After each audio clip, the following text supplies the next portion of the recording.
নমস্কার বন্ধুরা, তথ্যমিত্র ইউটিউব থেকে তোমাদের সবাইকে স্বাগত। আজকে এই ভিডিওতে আমরা আলোচনা করব ত্রিপুরার অত্যন্ত গুরুত্বপূর্ণ একটি খবর সম্পর্কে, এবং যেটি হচ্ছে ত্রিপুরাতে অনিয়মিত কর্মচারী এবং চুক্তিবদ্ধ কর্মচারীদের 3 মাস ধরে বেতন নেই। অর্থাৎ দেখো, এখানে বলা হচ্ছে বেতন পাননি বিদ্যাজ্যোতির 5 শতাধিক শিক্ষক কর্মচারী। শারদোৎসবের আগে বেতন পেলেন না বিদ্যাজ্যোতি স্কুলের চুক্তিবদ্ধ শিক্ষক, রেগা প্রকল্পের কর্মচারী এবং আশা কর্মীরা। অর্থাৎ ত্রিপুরাতে যে সমস্ত বিদ্যাজ্যোতি স্কুলের শিক্ষক কর্মচারীরা রয়েছেন তারা কিন্তু 3 মাস ধরে বেতন পাননি, এবং রেগা প্রকল্পের কর্মচারী, আশা কর্মীরা তারাও কিন্তু 3 মাস ধরে বেতন পাননি। টাকা পয়সা ছাড়া কি করে কাটাবেন উৎসবের দিনগুলি, এই চিন্তায় পড়েছেন সরকারের চুক্তিবদ্ধ কর্মচারীরা। এবং জানা গেছে যে রাজ্যে 125টি বিদ্যাজ্যোতি স্কুলে কর্মরত 525 জন সঙ্গীত, নাটক ও যোগা প্রশিক্ষক হিসেবে কর্মরত এই কর্মচারীরা গত 3 মাস ধরে বেতন পাচ্ছেন না। অর্থাৎ ত্রিপুরাতে টোটাল 125টি স্কুলে 525 জন কিন্তু কর্মচারীরা তারা কিন্তু বেতন পাচ্ছেন না গত 3 মাস ধরে, এবং তাদের আশা ছিল অন্তত পুজোর আগে বেতন মিটিয়ে দেবে সরকার। শুক্রবার রাজ্য সরকারের কর্মচারীদের অক্টোবর মাসের বেতন মিটিয়ে দেওয়ার খবর শুনে বিদ্যাজ্যোতি স্কুলের চুক্তিবদ্ধ প্রশিক্ষকরা আশা করেছিলেন যে নিয়মিত শিক্ষক কর্মচারীদের সঙ্গে তারাও বেতন পেয়ে যাবেন। তাদের সেই আশা পূরণ করেনি সরকার। অন্যদিকে রেগা প্রকল্পে স্থির বেতনে নিয়োজিত চুক্তিবদ্ধ কর্মচারীরাও পুজোর মাসের কিন্তু বেতন পাননি। সবচেয়ে নৈরাশ্যজনক ঘটনা হলো রাজ্যের স্বাস্থ্য ব্যবস্থাকে গ্রামীণ এলাকায় সচল রাখা আশা কর্মীদের সামান্য যে সাম্মানিক, সেটুকুও কিন্তু গরিব ঘরের মহিলাদের মিটিয়ে দিতে পারেনি বর্তমান সরকার।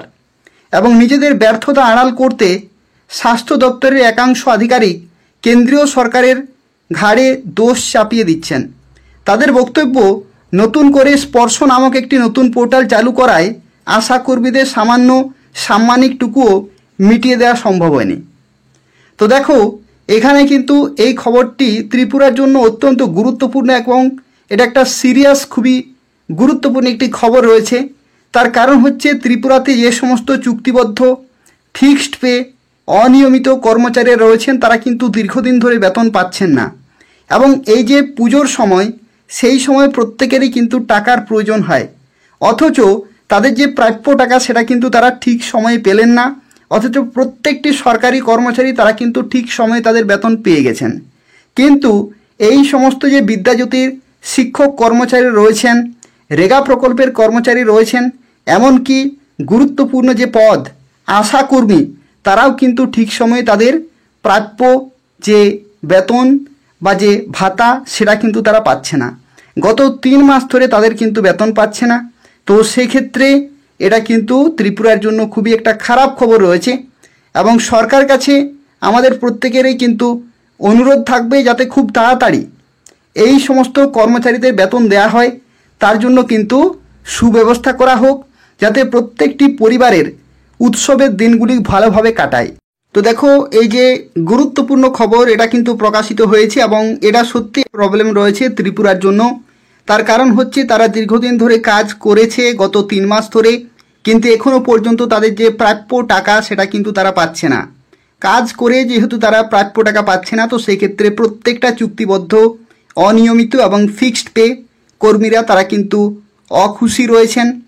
তো সরকারের কাছে আমাদের প্রত্যেকেরই কিন্তু রিকোয়েস্ট থাকবে যাতে খুব তাড়াতাড়ি তারা তাদের প্রাপ্য বেতনটুকু পায়, তার জন্য ব্যবস্থা করুন খুব তাড়াতাড়ি, যাতে প্রত্যেকটি অনিয়মিত কর্মচারী, চুক্তিবদ্ধ কর্মচারী অর্থাৎ বিদ্যাজ্যোতি শিক্ষক কর্মচারীরা রয়েছেন, রেগা প্রকল্পের কর্মচারীরা রয়েছেন, এবং আশা কর্মচারী রয়েছে, এবং বাকি যারা এখনও পর্যন্ত বেতন পাননি তাদের জন্য যাতে বেতনের ব্যবস্থা করা হয়, তার জন্য কিন্তু আমরা প্রত্যেকেই সরকারের কাছে অনুরোধ করব যাতে প্রত্যেকটি পরিবারে খুশি ফিরে আসে এই পুজোর সময়ে, এবং প্রত্যেকটি পরিবার যাতে ঠিক সময়ে তাদের বেতনগুলো পায়।